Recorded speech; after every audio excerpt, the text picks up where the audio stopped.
And one of the best ways to keep peace between two neighboring countries is to marry off the children of the rulers among each other. It's a very simple way. That may not always be the most romantic or most pleasant path for the children, but in my book I claim that we should think twice about this. But it is almost guaranteed to keep peace between neighboring countries. Join the best in the movement.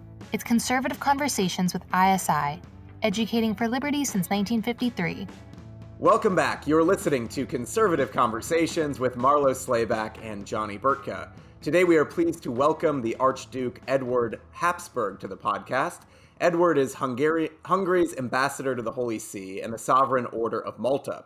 His family reigned in Austria, Hungary, Germany, Spain, and quite a few other places for nearly 700 years. He and his wife have 6 children. Edward is the author of several books, including the children's book, Doobie, the Double-Headed Eagle, and now out with Sophia Institute Press, The Habsburg Way, 7 Rules for Turbulent Times, which he joins us to talk about. It's an honor to have you with us, Edward. Good morning from Rome. Thank you, Edward. And before we begin our interview, we'd like to thank you for listening to Conservative Conversations. This podcast is a production of the Intercollegiate Studies Institute, and our mission is educating for liberty. So if you'd like to join us in fulfilling our mission, please be sure to rate and review this podcast on Apple Podcasts to help us reach more listeners like yourself.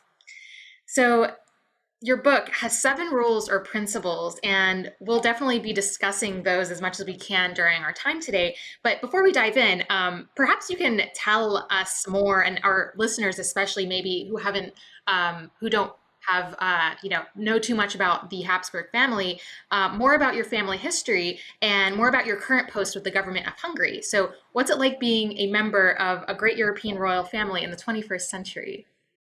That's a very good starting question. One of the first things is that, of course, what is it like to grow up like a Habsburg? It's the only experience I ever had, but I will try to make you understand how it is. It's very strange. The first time you usually understand that you're something different is in school, when your teacher in history class looks at you and says, well, this is something that Mr. Habsburg surely should be able to tell us something about. And of course you're not able, because you don't get born with an innate knowledge of your family. And so once you realize that the Habsburgs were present in European history mostly all of the time from the 13th to the 20th century, you realize that you better look into your family history so that these embarrassing episodes don't happen again. And then you talk to family members, your parents, to uncles. I was lucky enough once in my life to meet the last Empress of Austria, Zita, when I was younger, and with a long conversation about family history. And with that and with books, you begin to learn more about this family, which is a very nice family. I know I'm probably not totally objective. I might be slightly biased. But it is really a nice family. It's not a family that has had great murders, terrible backstabbings. We never were rulers that won over our neighbors by force and took whole countries by conquest. We're not like that. The Habsburgs from the beginning were a family that very strongly built upon Catholic teaching and the Catholic idea of marriage, which they used as an instrument to make peace and alliances with countries. The reason for that, again, is, and here I'll take you into Habsburg history, the first we popped up in history around the year 1000. And that was when one of my ancestors built a little castle not too far away from Zurich in Switzerland, the Habsburg. And but the first one who really stepped onto the great into the great limelight of history was Rudolf von Habsburg in 1273.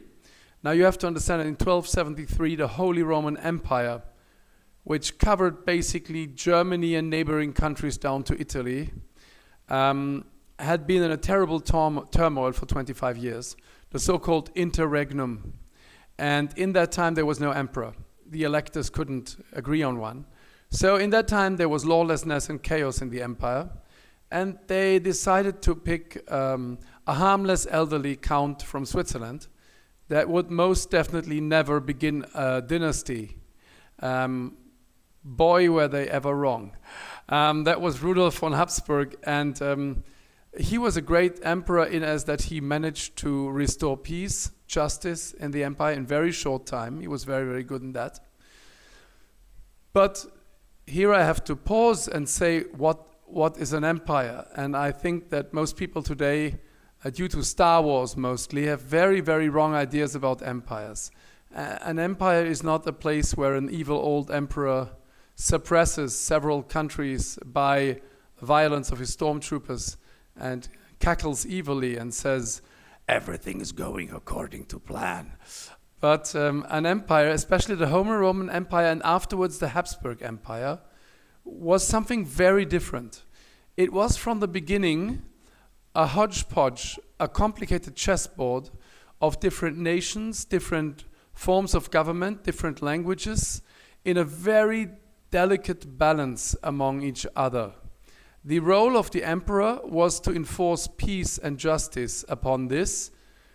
All that he had for that was his name, his authority, and the quasi-sacral aura, because he had been anointed to be emperor with religious ritual. But apart from that, he had very little else. He had not much money. He had never had a capital. He had no big armies. He never had diplomats working for him. So what he had to do from the beginning was a very complex juggling and diplomacy game.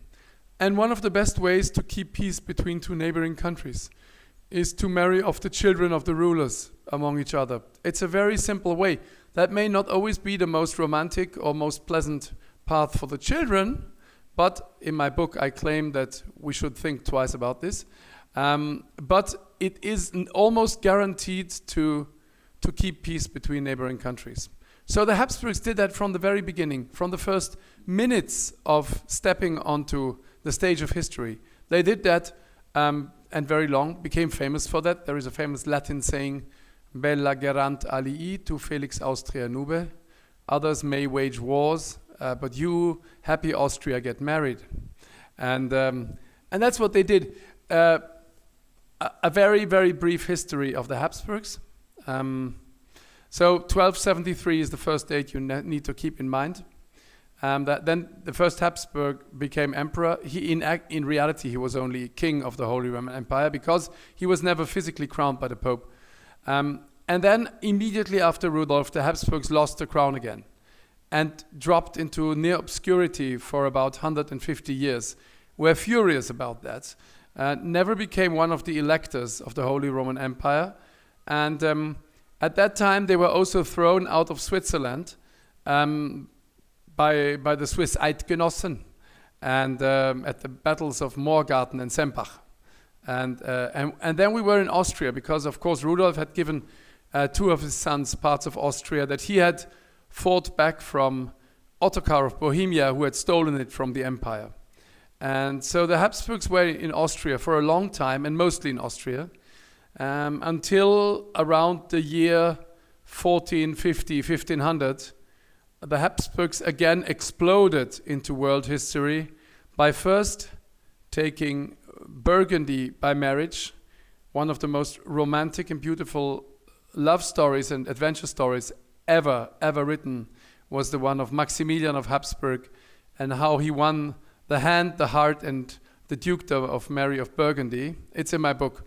But briefly after that, through marrying off his two children and after that two of his grandchildren, Maximilian not only got the Habsburgs on the throne of Spain and with that as rulers of large parts of the known world then, but also got Hungary and Bohemia for the Habsburgs. And suddenly it wasn't only Austria, but Austria, Burgundy, which basically is Belgium, Netherlands, and bits of it, which is later on the famous Spanish Netherlands, Spain, and large parts of the world. The first governor of Texas was put there by the Spanish Habsburgs. So America was touched, South America in large parts, the Philippines that were called after King Philip of Spain. while the one branch of the Habsburg looked after Spain, the other branch was the Vienna branch, the Austrian Habsburgs, and they usually they were the emperors, and the others ruled over the rest of the world. And in order to keep these two branches and the empire together, the Habsburgs over 150 years until the year 1700 very often married to and fro between these two branches. This is what is now gladly called inbreeding, and this was also the time of the paintings with the famous Habsburg jaw, which I get quite often on Twitter. When people think that they are being funny, they send me pictures of my ancestors with a Habsburg jaw. I usually tell them that this was more than 400 years ago. What they also don't know is, while it is true that the cross-marrying between two branches of the Habsburgs wasn't good for the genetics and in the end led to the extinction of the Spanish branch, the Habsburg jaw does not come from inbreeding. This must be very disappointing to people out there to learn that, because it would be so nice if it would be the result of inbreeding. But if you go on Google and you Google Maximilian of Habsburg, the grandfather of the first Spanish Habsburg king, then you will see that he and his children already had the Habsburg jaw long before there was any sort of marrying between Habsburgs, and that came from probably from a Polish ancestor. So there goes another myth. Yes. So after that, there was only the Austrian branch, and after that, you had the famous Maria Theresia with her 16 children, her son Leopold with his 16 children, and after that, Franz Joseph, of course, and in the end, Blessed Emperor Karl, his grandnephew, the last emperor. And then we are in 1918, and the Habsburg reign ends. So that gives you a short overview over the Habsburg history. Edward, thanks for that wonderful history. I think that'll be very informative for our students, and it was for me as well. I'm wondering if you could speak more about your own personal education. What was the education of Edward Habsburg? With the rise in interest in classical education here in the United States, I'm curious, what books were you introduced to? What did that formation look like? But then also, beyond just the books that you studied, what were the other habits, and whether it's religious habits or whether it was just what it means to be a gentleman today? What were some of the other formations that you received? Well, Johnny, I could talk about an hour about this. We don't have an hour. One of your topics is freedom. And funnily enough, my parents didn't read much novels, but they had one copy of 1984 in their shelf. And I read this as rather early as a boy. It impressed me. It was gruesome. And I thought we could never get into such a situation again. And I reread it during the pandemic. And during the things that happened there, it was quite poignant to reread this. I got a classical education. I went to a classical school and had 9 years of Latin and 3 years of Greek, classical Greek. I studied Thomas Aquinas in studies. I did my doctoral thesis on Thomistic philosophy. So this is for the serious part. My image of the United States I got mostly through many Stephen King novels far too early in my life, which led to not sleeping well at night. But it gave me a good grasp of American small-town life and American culture. Of course, many movies. Yes. Then after finishing my doctoral thesis in philosophy, I began working. I got married. I'm married with 6 children. I got to working first for a TV company in Bavaria, where I produced children's TV. And then I went to work for an animation studio in Germany. I was producer on 2 animated series. Hence my lifelong passion for animation and also Japanese anime, which sometimes makes my Twitter fans freak out, because the combination of Habsburg and Japanese anime is, I think, just makes the brain explode. Yes, So that was, I'm an incredibly avid reader. I'm reading all the time. Thank God all my children are also very avid readers. They read classics, and I'm very thankful for that, because this is the way. This is the way you get an open mind. This is the way you become humble. So classical education is incredibly important. But at the same time, of course, the thing forming me and shaping me most of all is my Catholic faith.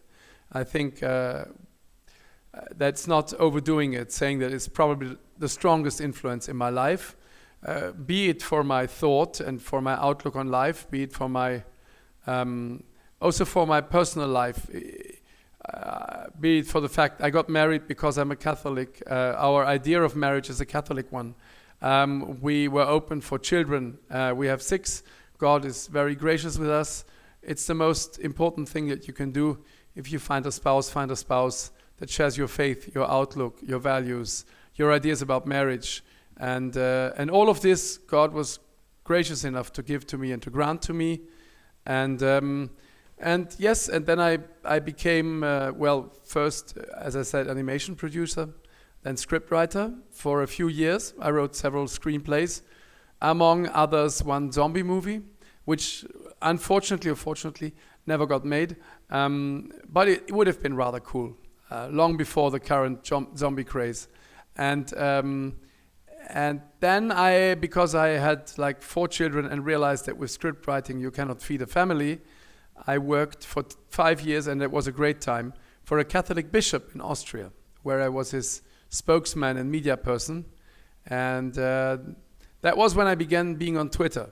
That also was when I began meeting and interacting with journalists, which I've done ever since. I love every minute. I only made good experiences with journalists. I think I trust them, they trust me. And after 5 years of that, I was approached by the Hungarian government.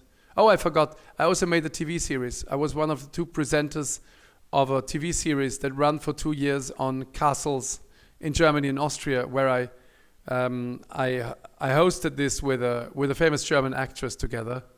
And so I learned about TV and all that. And finally, the Hungarian government reached out to me to ask me whether I wanted to be their ambassador to the Holy See.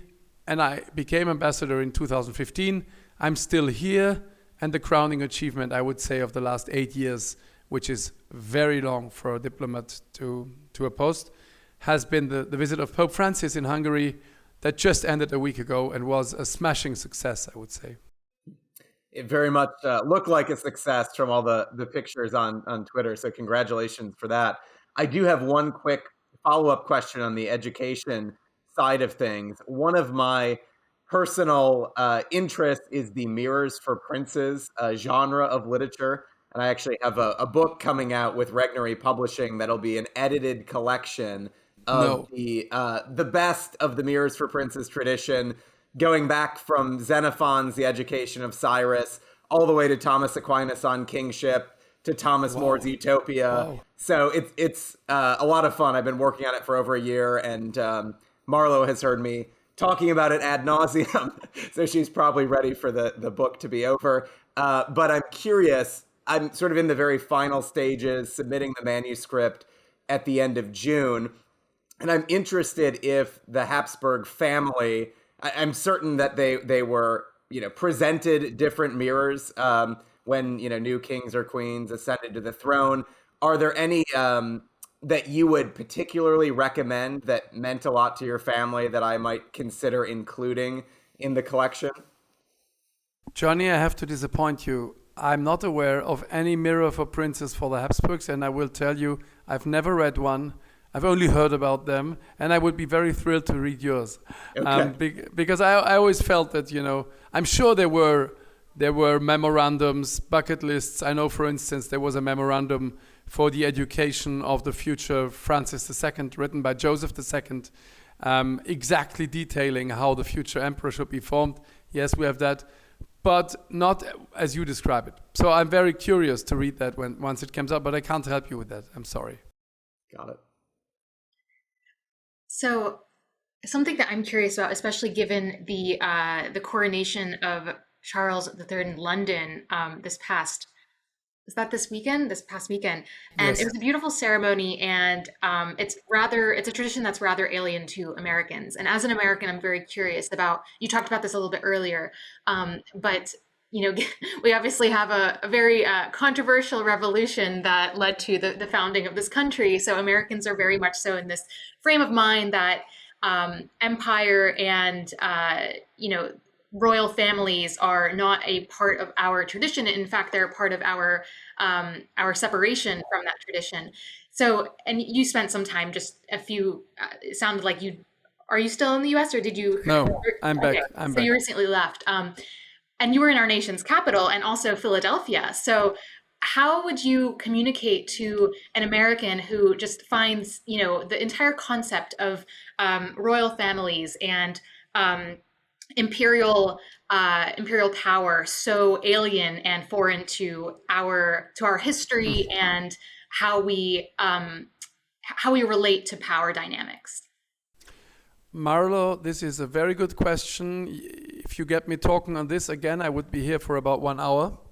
The most surprising discovery that I made while writing this book is while your first idea would be that there couldn't be anything far more alien from each other than the United States of America and the Habsburg Empire, I think I can prove in my book that there is a number of elements that strongly indicate that we are closer to each other than we think. Yes, I would circle around 3 things that are very close. One of them is the whole topic of subsidiarity and the way the United States are built and the way the Habsburg Empire was built, in the best of cases. The second is, I think family plays a far greater role in the United States than it does in Europe now, and it still is strong in the Habsburg family and was. And the third one is, I think, the idea of Americans are a very upright people. You're a very, what you see is what you get people. And I think there is a great desire for upright, good, honest politicians. Some people have lost the faith in that in the States in the last 3 years. The Habsburgs stand very strongly for this idea of an upright, honest, serving statesman. And I'm going to talk briefly about all 3 of them if you want to. The central one is subsidiarity. One of the theories of my book, but this is, of course, I haven't written a scientific study and I haven't written a history book. This is a love letter to my family. But you realize that the Habsburg Empire was strongly built about the idea of respect of the lower levels. Ideally, the emperor had to respect every single country under him in their languages, in their structures, their rights, their juridical basis, their habits. This is something that Charles V writes to his son Phillip II in a letter. He says, if you don't respect every single nation inside your empire in all these details, then you're going to be in big trouble. And whenever the Habsburgs tried to move away from a together of different nations respecting every single nation into let's build a centralistic state with a capital and one language, it went really bad. The Habsburgs did this a few times and it always went bad. Because their strength of the Habsburg Empire is a great respect for the lower levels. That meant, for instance, that in the last century of the monarchy, in the parliament, you spoke in all the languages of the empire, and you gave every single country the right to debate their things in the parliament, which sometimes led to endlessly long sessions just for respect for the lower level, for respect for the single country. So the idea is basically subsidiarity. I don't have to explain that to you. Is the idea that the lower level, the level closer to the basis, should do the things that are being dealt with on lower level, and the federal level should be weaker, ideally. And that is the basis of the Holy Roman Empire, and of course of the Austro-Hungarian Empire, and of course of the United States. You are built from grassroots up. You're built from family, homestead, township. How do you call the region? I don't know. And the state is like the highest level. The federal level in the basic idea of the United States was very weak. And you could feel a bit of that in the last 2 or 3 years where you feel that sometimes states take decisions that go against what the federal level would like to have. There you still feel flashes of that power of those united states that you are. So I think this is a language that both the United States and the Habsburg Empire understand. And whenever the Habsburgs went against that, it went wrong. Joseph II mostly. Joseph II tried to introduce one language, tried to make a centralistic empire because he was trying to ape Frederick of Prussia. We're here in the 18th century. He very much admired him for making Prussia a working, functioning clockwork. And this, of course, is possible if you're one nation state like Prussia was.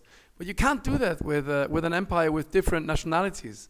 And what he also did is he took the crowns from Bohemia and from Hungary and brought them into the Schatzkammer in Vienna and locked them in. And said, we don't need a crown in Hungary. We've got one empire. The language is German, and the capital is Vienna. And that led to real trouble. And his brother, one of the first things he did was not only that Joseph, weeks before dying, ordered the crown to be brought back to Hungary, but his brother immediately went to Hungary to let himself be crowned king of Hungary to show the lower level the respect for their habits. Okay, so this is one topic. The other topic where I find lots of joy in the United States, this is mostly, of course, in Catholic circles and perhaps in more conservative, but is just an understanding for the importance of family. We don't have that in Europe anymore. I think in Europe, everybody tries to pretend at least that they are all singles. Most of the prime ministers do. We, thank God, in Hungary have a prime minister and a president who both have a family and show themselves with a family. And I have a government, Hungary, that is strongly fighting to encourage people to have numerous families with many children. In the United States, when I arrived to my trip in Philadelphia, first evening, and I came into a dinner and I was asked how many children I had. And I boasted with my 6 children. And I saw looks of, pity, because there were at least 2 women in the room who had 9 or 10 children.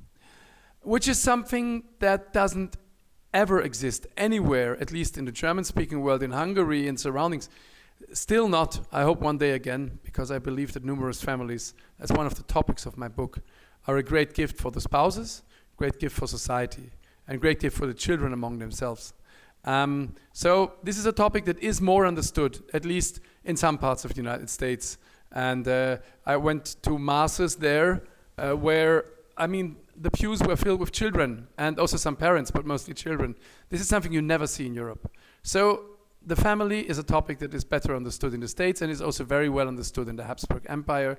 And then, of course, finally, what did I say? What was the last point? Yes, upright statesman. I talk about this a lot. One of the chapters of my book is called Stand for Law, Justice, and Your Subjects. And the example I like to bring, my theory is that most Habsburg emperors really stood for their subjects. They weren't tyrants at all in the term. And even if, of course, there are always bad rulers, the chance of a ruler being bad nowadays or in the last 150 years is very small. The education of a ruler goes to serve.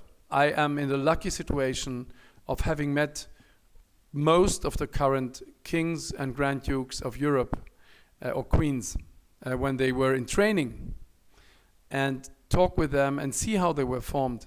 And you will grow up and watch your father or mother doing the job, and you learn from them. You get to know every player in the country, every fault line in the country, every potential problem in the country from childhood on. But you never get to know it as a politician who thinks, how can I deal best with this to be re-elected in 4 years' time?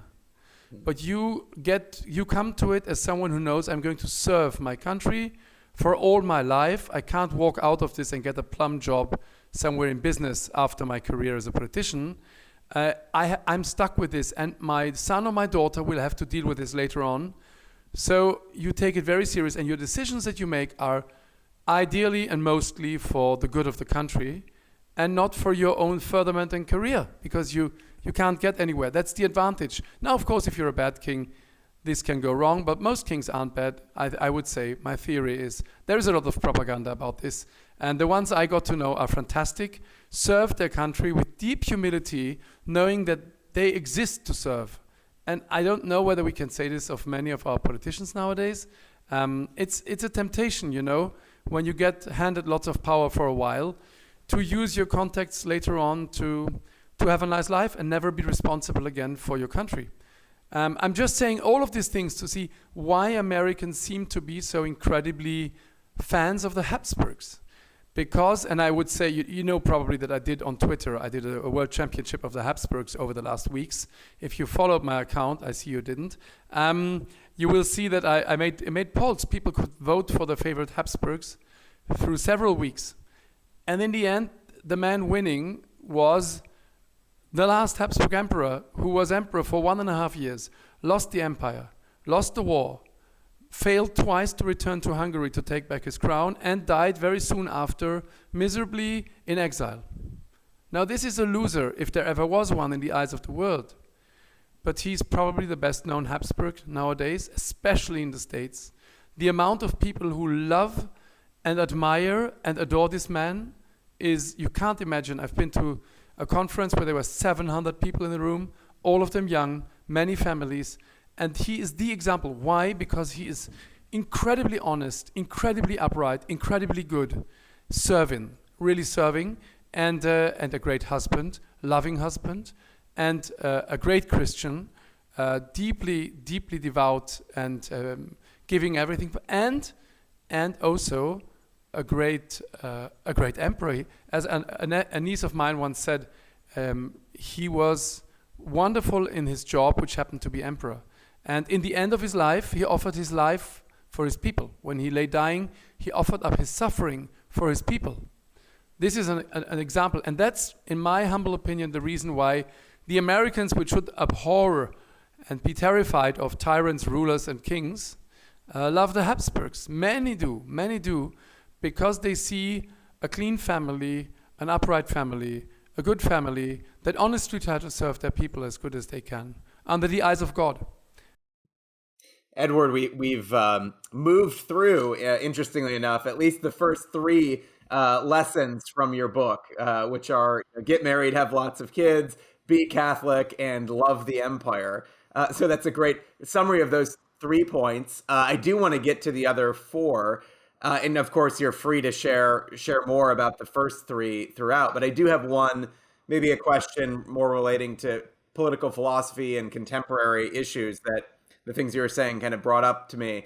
I think right now, there are several friends of ISI. I think of one, Yoram Hazony, who wrote a book, The Virtue of Nationalism, and then another, Philip Blond in England, who has a piece in the recent issue of Modern Age in defense of empire.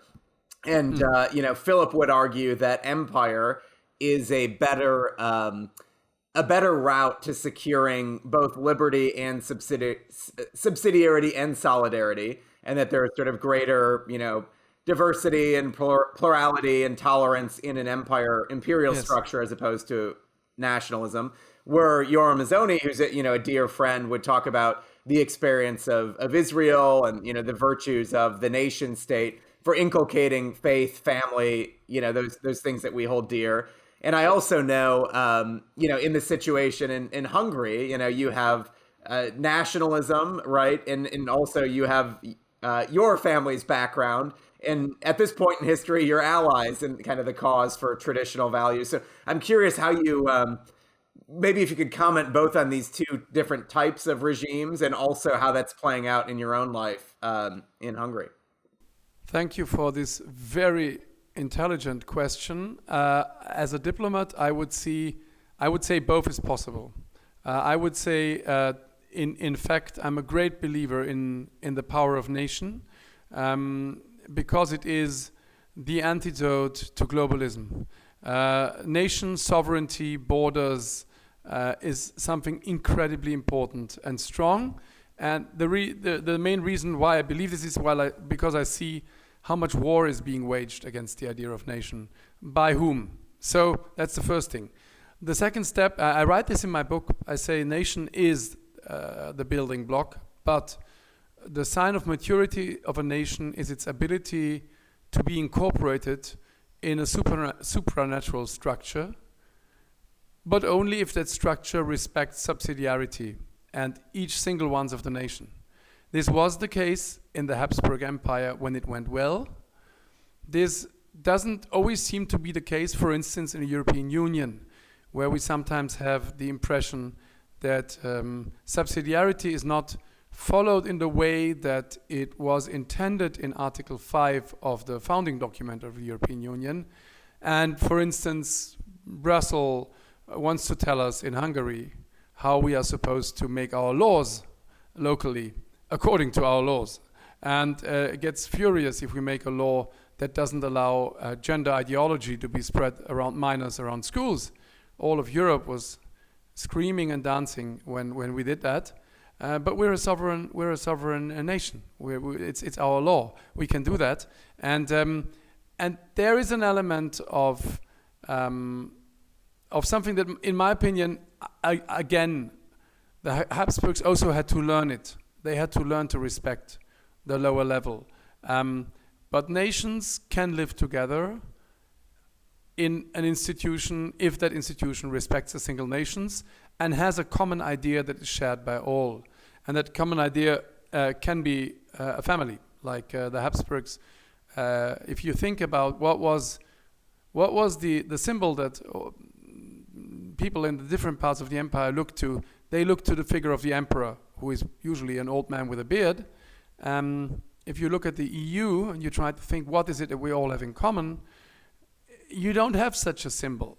Some people would say, well, we work together economically, and others would say, well, it's the building of the commission, which looks like a beehive, or the flag somehow. But we don't have that. We don't have that common thing where we say, oh yes, we all agree that. It makes things easier if you have. But if this is a leadership that respects the single nations, that's simply, I would say, my answer to you. So Hazony is right, but the others are right too. Yes, right now, I mean, we all know Austria, Hungary, etc. are not monarchies, and I don't see any indications that this will come soon. But crazier things have happened, and history doesn't repeat itself, but it rhymes. I'm just saying, let's think openly about all these things. So apropos wrapping up the podcast today, rule number 7 is talking about how we must die well and have a memorable funeral. So the chapter of the book talks about the previous 6 rules towards the fact that we will die, and that our lives must be ordered to the end of our lives on this earth. So you touched on one of your ancestors earlier and his death, which sounded very noble.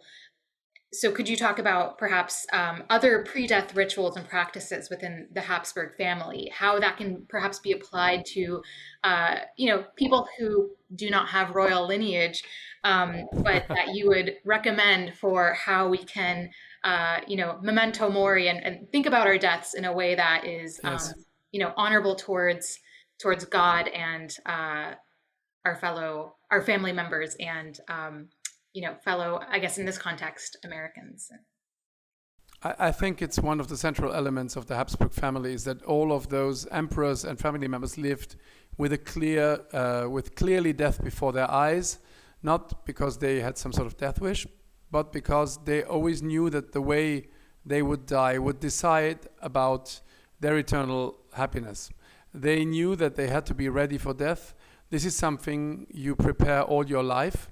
And I would say that most, not all of them, unfortunately in my book I'm going to give a few examples of some who didn't, wanted to die as Catholics, with the sacraments, with prayer, and in the state of grace mostly, the chance to go to confession and to prepare for death. One very touching story is because the one who tells us is not suspicious of romanticizing, is the story of the death of one of the daughters of Maria Theresia. Smallpox came to the Hofburg in Vienna, and smallpox in the 18th century meant either death or disfigurement for life. Your beauty was gone. And Franz Stephan of Lorraine, husband of Maria Theresia, writes in one of his letters about the death of his daughter. And he says she got smallpox. Her first reaction, immediately on knowing that she had caught the disease, was that she asked for a priest and she made a life confession.